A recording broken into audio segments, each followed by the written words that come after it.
Hi, my name's Nicole, and I'm a fake fan. Hi, Nicole. Hi, I'm Calvin, and I've been watching Halloween movies for the last 2 weeks now, but I am still a fake fan of many of them. Hi, Hi, Calvin. Calvin. Hi, my name's Triston. I'm a fake fan. I've only ever watched the DC Cinematic Universe, but only the ones that Zack Snyder touched, because Zaddy is perfect. Hi, Tristan. So this week we watched John Carpenter's Halloween, the Mike Myers slasher film. What year was it made? 1978. 1978. Was it a slasher film? Yeah, I think it's a slasher film. Don't you call it? I thought slasher would be like literally like just more slashy. Well, you slash with a purpose. So you don't see too many slashes, but each slash you see is like, But I think like a slasher is like just more slashy. I don't know. I haven't seen enough slasher films to say. Anytime the villain has a knife, it's a slasher, maybe? I think that's what I'm kind of operating Like with. Psycho would be a slasher? Yeah, it's got one major slashing scene, and I'd call it a slasher, yeah. Yeah. So yeah, I'd say this is a Halloween spooky slasher movie. I love that genre. Okay, that sounds mean. Well, it's like you could say Halloween movie, and that would technically include Halloween Town. But as we know, that's not a slasher film. Debbie. This week, I haven't seen Halloween before. Nicole, did you see this film Oh, before? I had no clue what this was gonna be about. Tristan, did you ever see this film before? I've never seen this film before. Oh, wow. Okay, perfect. I thought you did. I thought you did because you were talking about like, oh, you guys like jumped at the right times. Oh, just because it was funny. I was like, did you know everything? But yeah, this is a classic. You said 78? Wow. So that's before Poltergeist, that's before E.T. So we're going a little bit back into history, and I'm just trying to rack my brain for what a Halloween movie is before this film. I mean, what spooky movie do young kids watch around Halloween time that would be like, ooh, wow, we're going to watch a Halloween movie. I think they would watch their old Halloween movies, so it'd be like from the freaking 50s. So does that mean like those sci-fi like them Yeah. and oh, okay. Body snatchers. Yeah, but those movies don't like take place around Halloween. You could technically watch Twilight Zone episodes anytime, really. Something like this is kind of the start of like a Halloween movie. But I guess you'd watch any of those movies around that time. But Yeah. they don't have Paranormal Activity yet. They don't have Halloween Town 1 or 2 or 3 or 4. It's fine. We don't need those last two. But yeah, I thoroughly enjoyed it. You know, it's definitely one of those cheesy, low budgety kind of movies. But it kicks off that kind of, I don't know if it kicked off, but it's a big building block to the whole genre of, I'm a teenager. I can't see the danger around me. I'm just trying to, get my trying to get my dick wet, Nicole, what do you think about this movie? For me, it feels like, God, stop. Okay, for me, it feels like, it's like one of those first movies that like makes you feel scared to be a babysitter. Like, I feel like that's kind of a genre in itself, is like babysitter horror movies. Cause they have like, here we go, fake fans moment, but like, I don't know what movie it is, but it's the one where the girl is babysitting and they call her and they're like, did you check on the children? And like, she keeps I don't know what it is, but like, that's also one. And it's just like, I've babysat at night before, and like, that thought definitely goes through your head where you're like, oh my God, like, I'm legit home here by myself, like, have to take care of these kids. I think that is a genre staple that this probably started, is the whole, because you're just some teenager at home and all you have to help you is these kids that can't do shit. Yeah, like, you're the adult even though you're a teenager. Yeah. I looked up babysitter horror films, and there's just a movie called The Babysitter that I'm getting. So Maybe it is called maybe that's it was the like one. 2017 though. Oh, I don't know what the one Did You Check on the Children is from. Oh, it's so scary, and then like the kids are gone or something like that. When a Stranger Calls. I think so. Well, and then like kind of has that trope in Amityville Horror. It's based on like a true story of like the Amityville house in Long Island. And the beginning is there's a babysitter. It's freaking traumatized, and the parents find her in a closet like crying because like there was some ghosts there. I think it's kind of subverting the whole I live in a suburb, it's safe here kind of feeling. If you're tasked with creating a horror film, you look at what people take comfort in and then you kind of flip it. So like clowns, we've done such an insane job of flipping that where clowns are no longer fun at all to anyone ever, everywhere. We've had it.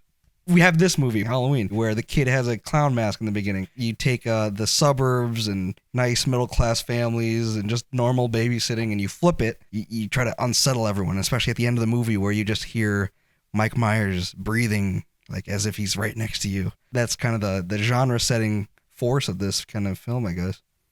Beautiful, actually, if you think about it. I thought this film was just okay. I guess I was comparing it to the only other John Carpenter film that I've seen, which is The Thing, which, if you guys haven't seen it, I think we should add that to our list, because that movie it surprised me how good it was. I didn't think this movie was bad. I thought it was enjoyable. I really liked watching you guys react to it, you guys screaming during the right moments and stuff. I really liked how Mike Myers is just kind of always in the background. That scene when he just comes out of the dark, I thought was great. But I don't know. I guess it was just a little slower for me. And I mean, nothing wrong with slow burn movies. I like a lot of slow burn movies. I just don't know if this one did it as well for me. I would say for a genre starter, like a horror genre starter, the scares it wasn't like a cheap thing. It didn't feel cheap to me ever. Like it felt like there was purpose to it and it actually caught me off guard versus a lot of horror movies that you see today that it's like, oh, they just threw something on the screen with a loud noise. Boo.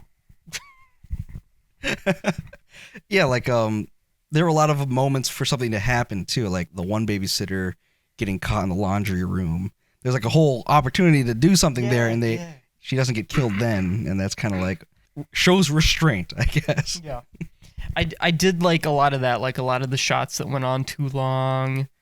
Just things that felt unsettling and you thought something was going to happen, but it didn't, because it's just like, just messing with you. I feel like nowadays we're super attuned to like when a jump scare is going to happen. Like for me, it was the car scene where that one girl gets strangled. That's like my worst nightmare. Like I keep my back seats down because of that, like so I can see the whole car. That happening, like I was like, oh, here we go. I already know, like she's in the car and it's a scary movie, but like you still didn't know like exactly when it was going to happen, so it still freaked me out. So that's why to me it still kind of worked, because it was like, okay, even though I know jump scares that happen, it's like I don't know exactly when, and it still freaks me out. If I would have watched this movie as a kid, I feel like it would have affected me more, because I grew up in Iowa. My house was just in the middle of nowhere, so it's like that isolated feeling that I had anyway, of like if somebody just broke into my house, like what am I supposed to do? Yeah, I feel like if I would have watched this like before I started babysitting, that would have been terrifying. Yeah, I would have never babysat. Yeah. You also shouldn't have premarital sex, because that's what this movie taught me, is to stay celibate and you won't die. So now I'm trying to think about it, because I was like, horror movies now let you get to know the killer a lot more too. Like they want you to like know his like super traumatic backstory and like almost feel bad for him and give you that kind of feeling with the killer of like you feel bad but like he's still doing terrible shit. But now that I'm thinking about it, I think his story is that it was probably Halloween, and his sister is like upstairs, like banging this guy, and he probably feels so pissed off and left out, and he's already like head empty, no thoughts, and so he goes up and kills him. So I think he feels bad for little kids who gets picked on or left behind. So that's why he felt bad for that one kid, and like when he got his pumpkin crushed, and he didn't do anything to that kid, and he felt bad because he like scared his bullies. So then he killed everyone who was like ignoring their kid that they were babysitting, because he got ignored as a kid while he was being babysat by his sister. It's justice. It's like Batman. All the innocents got away. The only people who died were the impure, dirty teens. Who like didn't fucking pay attention to their kids. I feel like this is just stretching it too far a little bit. Why? Because it's a horror film, and you know they actually go to the point of trying to like paint him as just empty, you know, the doctor's telling you like, I've never seen someone with such dark eyes, and it's so like nothing left to him. Was Judith Myers his sister or his mom? That was his sister's headstone. That was his sister. So he put that there, and I think he's trying to make the correlation be like, this bitch is like this bitch who didn't fucking watch me. and now I'm gonna kill her. I do think at least the point when the bullies were picking on the kid, Yeah. I do think that was, I mean, I don't want to say he saw himself in the kid, but I could see something like that. Because then I'm wondering, well, why did he take the headstone? Was that just supposed to be a calling card, or is it just He wanted some sick Halloween decorations. my sister's headstone? What's more sick than your dead sister's headstone? That you killed. DIY. God. No, but there was that at one point you read, Tristan, about how, you know, people are like responding to this movie like, oh my God, it's trying to make a point about the impurities of these really horny teenagers. He's trying to make this kind of, I don't know, moralist kind of point. Yeah. And then he says, oh no, this is just like a plot mechanic. They're just too distracted trying to have sex that they can't notice that there's a psychotic killer in their house. You know, I think it's just functional, but, you know, I guess, yeah, I see it. I see that he didn't kill the kid, and he scares off the other kids who beat him up or pushed him to the ground. Yeah. And he's like, you guys aren't taking care of your kids. I wasn't taken care of. You want your kids to turn out like me? Plays pumped up kicks. Oh my God. He's like, Alexa, play pump up kicks. I can see they've made like a million sequels of this. I'm curious, because I know the one in 2019 got good reviews when Jamie Lee Curtis came back. Ooh, I'd like to watch that. Yeah, I know that one got decent reviews. But, I don't know. I've never seen any of the other Halloween movies. I've heard they're all bad. There's like a remake that Rob Zombie directed in like 2009. I'm good. My cousin, she's the one who's gonna turn 18 this month. She's seen all of them already. Oh, and really? like, yeah, she likes them. She likes that shit. But I just wonder how, like, what she thinks. I think she's just like, oh my God, watching scary movies with my friends. Yeah, but I think we should definitely watch The Thing at some point, because I think John Carpenter, after a couple of years, really builds on the tension. I can't give away too much because I want you guys to experience it, but the tension's really there, and I think the story's a lot better. I mean, I could see him trying that in this one, like with the sidewalk scenes, like you were talking about. Mm-hmm. How at the beginning where he like comes out of the bush and then he like goes back in, and then he's just standing there, and you just watch him walk off, and it's like, okay, anyway. I agree with what you said. I wish I would have seen him run at some point, because I bet it would have just been funny. And you just see him like look, and then he just books it behind the bush. It felt kind of fast though as a film. It's only an hour and a half long. It's 92 minutes. Oh, it's perfect. Very short. Perfect feature film length. Yeah. Anything beyond 90 minutes, you really have to earn your minutes after 90 minutes, I think. And everything after 2 hours, you're really having to earn every minute. That's why I can't wait for the 4-hour-long Snyder cut of Justice League, because he's going to earn every second. Whoa, that's gonna be a thing. Yeah, it's gonna be so bad. What other Halloween movies have you guys seen? I feel like I just have to watch the trailers of Paranormal Activity, and then I've seen it.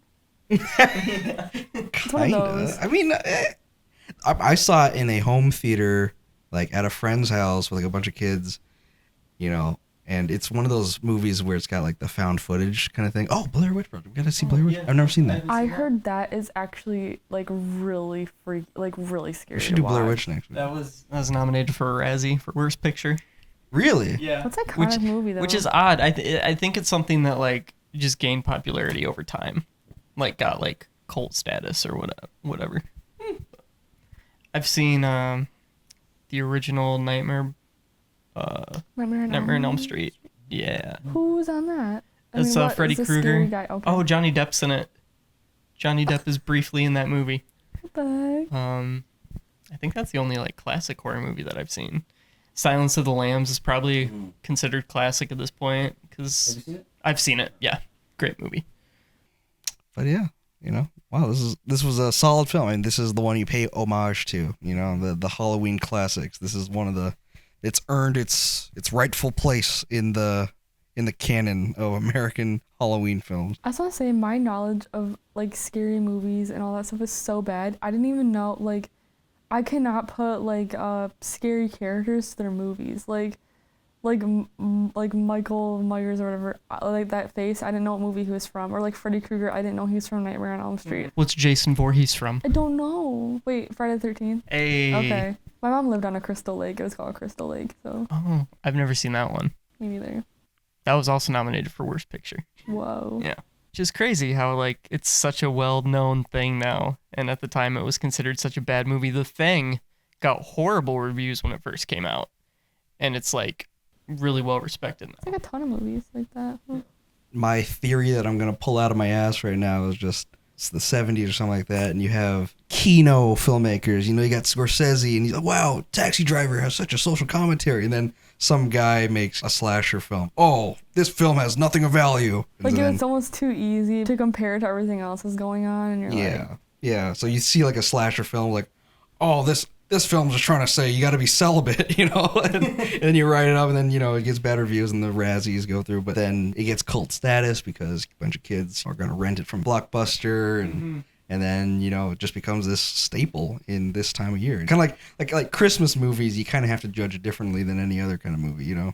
We have a special place in our hearts for like, I don't know, like 4 Christmases or whatever. You know, it's just like they're Polar fun. Express. Polar Express is kind of good though, but you also have Because to. it's in your heart. Yeah. Polar Express is good until you see the elf that wasn't animated. Fucking lazy ass. Yeah. He's on a hoverboard. This was good. Worth watching. And for all the fake fans out there, we've now seen another great staple in not only just, you know, American Halloween culture, but just a good foundational movie to the Blumhouse movies that are coming out now, all the other Halloween movies that you're going to see from every year in your life now. Worth watching, worth getting a understanding of. And now, whenever you see that mask of Mike Myers, you'll understand the backstory now. Any last thoughts from the Fake Fans Anonymous group here? I will say, comparing this to another foundational horror movie that I've seen, Scream. I liked this a lot more than Scream. Scream had more things that became very tropey. I think I liked this one, or I could take this one more seriously than I could take Scream. Nicole, what are your final thoughts? I liked it. I mean, I don't really think much about how it looks or anything because I feel really scared and like anxious while I was watching it. I mean, to me it was good because it's a scary movie. Oh, I feel anxious and scared. It did well. My question for both of you guys, because my parents are refugees, so the whole Halloween thing kind of skipped over them. They didn't really understand it.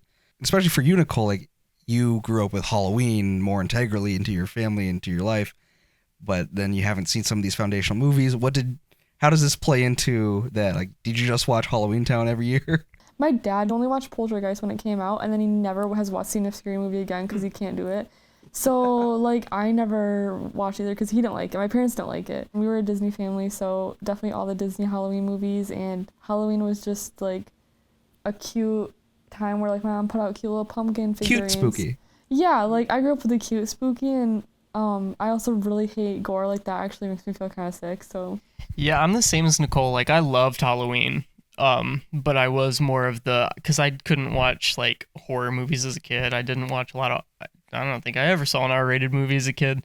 But yeah, it was more of the cutesy stuff. I was more of a Christmas family, I guess. But yeah, I loved all the Disney Halloween stuff. Every time, like, Nickelodeon made a Halloween special for their cartoons, I loved that. So, but I was never into the horror stuff. I think I explained this in another episode. I didn't really get into horror until high school when Jacob started having me play horror games, and I thought it was more fun watching everybody else freak out, and it's like I was soulless. I think that makes sense. You need friends to enjoy horror. Like, you wouldn't horror your family. You know, you wouldn't like, oh, I have like a 5-year-old kid and a 6-year-old kid. Like, I'm going to make them really appreciate horror films. See, I had cousins, though, who, like, their family did watch that, even, like, if they were, like, my sister's age, who's 12, like, they, like, all watched it together, and that was just, like, part of it. My parents were like, hell no. I have known a lot of people who have started horror movies young. Like, when I was in elementary school, there were a bunch of people that... I remember I went to a friend's house for, like, a birthday party sleepover once, and they started watching, like, some R-rated horror movie, and I freaked out. I was like, I can't watch this. I don't want to watch this. Can we watch Star Wars instead? Please, God, please. So other kids were into it. I think it's for both of us, Nicole, that we weren't, like, we were sheltered more, probably. Honestly, like, I'm glad because I know those friends now, and I'm just like, ew. The trauma just jumps out at you. I don't know. I just want to mean my point was it's better with friends. At least for me, I could watch these by myself. Like, yeah. I just couldn't watch this with my own parents. Like, there's no way I would watch this with my family. You know what? I will say, I think I watched The Shining during the day by myself before I went to work. And that actually kind of freaked me out, like, during the day. And then I also... Why'd you watch The Shining? I just saw it and I'm like, let's just do it. I don't know. I have that mind where I'm just like, it's an hour till work. Let's just do it. And so just turn The Shining on. But I've also watched it on Christmas with my dad, I think, one time because it was on during Christmas. I don't know. Oh, I just want to say, too, for everyone out there who is like me, I will say it isn't as bad as I thought, especially if you don't like blood. You just see like a little bit and it looks super red and fake. So I will say that, like, I think it's definitely a good, like, starter out if you want to try to watch scary movies. It is, because it's a little bit graphic, so it does make you feel uncomfortable, but, like, not where you want to go throw up. Well, for a lot of people who don't know about these kind of films, like, they spend a lot of the movie building up tension. They don't want... It's not really like they're trying to show you gore, because the moment you see blood, you might quite quickly realize it's fake, you know, the shade's wrong or something like that. So, like, they don't try to show you a lot of gore. They try to make you scared, and then once in a while they punctuate it with, like, a stab and, like, a scream. So, you know, just remember, most of the film is not going to be gory and spooky, but it's just going to be tension. You're going to feel odd in your seat. Like, this one's, like, beginner approved, I would say. Yeah. It is surprising now that I think about it to know how, like I said, they didn't go on the cheap jump scares. They didn't go on the shock value with all the gore. Because, I mean, The Exorcist came out a couple years before this. And then you have Poltergeist a couple years after this. This is a lot more of a real scary movie instead of a gotcha kind of thing. Yeah, like with Exorcist, you know, like you're really like, oh my God, there's so much stuff happening. Like I'm scared about the spirits and stuff like that. Whereas this one, I mean, there's like multiple body fluids in that movie. So Yeah. It's like I don't even know what is what here, you know? So they had never made anything like The Exorcist before. The Exorcist is another movie we watched before we started the podcast. But do you guys know that when people first saw that, they were like fainting and leaving the theater and screaming and Honestly, crying? Me, like I couldn't with that movie. If we were all together and like, oh my God, that movie really got me. That's a great scare. I love that movie. Oh, it just... If you see this, The Exorcist, or Halloween on that kind of size of screen, that I could definitely imagine just fucking fainting just because, especially if you're Catholic. Oh my God, Tristan's Catholic. I just gotta shove a Catholic joke in every episode. I gotta go spray myself with holy water. Thanks a lot, Calvin. Like, especially if you're in a dark theater, though. Like, we got like cute little pumpkins and candles around here. Like. And lights on. Like, I can't imagine if you're in a movie theater with all these people you don't know. Or in a drive-in, you know? Oh you're my drive-in. God. And you see that car scene and you're in a car. You're in a car. Someone pulls into the movie theater late, you know? Or someone pulls out of the movie theater early because, you know, they just want to beat the traffic. You're like, what the fuck? Who's turning on their lights? I miss it so much. I miss the theater. I miss the theater so much. But one thing that... I lean back on for hope is that most movies, they know that they're going to lose money in the theatrical run. So the theatrical run is really a publicity stunt for them. So it's not like, oh no, movie theater is becoming unprofitable. That's a problem. But for the most part, I still hope movies will continue doing theatrical runs because it's going to help them sell their movies in DVD and home value and merch and stuff like that. So hopefully we can go back to the theaters in time. I think there's still enough people that enjoy going to theaters. I know you see people comment and just being a dickhead and being like, I'm so glad the theaters are closed. I prefer just watching movies at home. There's still so many people that love going to movie theaters. Like me. Especially around the holidays. I mean, going to the movie theater on like Christmas Day, bar none. Still a great experience. Do you know how sad I am that it's Oscar season and I'm not going to the movies like twice a week right now? I thought about that the other day, and it just made me so sad, dude. We'll be back soon. And until then, fake fans, we're slowly catching up while the movies aren't coming out. And Thanks for coming to this meeting. Thanks. Bye.